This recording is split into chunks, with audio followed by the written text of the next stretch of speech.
दक्ष police news, पहिले खाकी मग बाकी।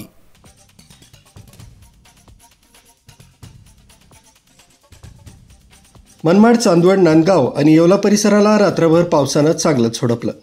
नवीन लावलेला कांदा तसंच काढणीला आलेल्या पिकांचं मोठ्या प्रमाणात नुकसान झालंय। नाशिक जिल्ह्यासह ग्रामीण भागात गेल्या 2 दिवसांपासून मेघगर्जनेसह जोरदार पावसानं हजेरी लावली। त्यामुळे कांदा बियाणे, मका, हरभरा तसंच द्राक्ष बाग आणि डाळिंब बाग यांचंही मोठ्या प्रमाणात नुकसान झालंय।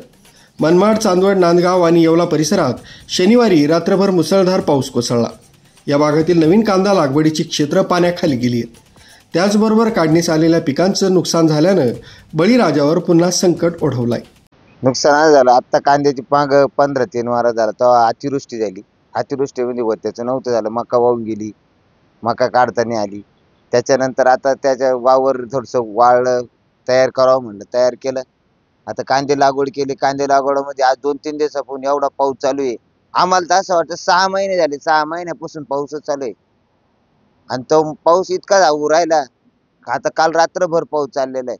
रात्रभर पाऊस चालल्यामुळे आम्ही जे लागवड केलेलं कांदा 1 एकर त्याचं नुकसान झालंय। म्हणजे 1 एकरामध्ये आता काय मुश्किल आहे, जगतो किती आहे प्रश्न। खर्च खूप आहे। सरकार देतंय, काय मदत दिली सरकारने, तुटपुंजी मदतीने काही होणार नाही। तेवढा खर्च लागवडीचाच राहतो, त्याच्यानंतर पुढला अजून त्याचा खर्च वेगळा आहे। नुसता पाऊसच आला असं काही नाही, पावसामागे अनेक संकट आहे त्याच्यावर, त्या पिकावर येणार। कांदा शक्य नाही, आता तरी कांदा वाचणं शक्य नाही।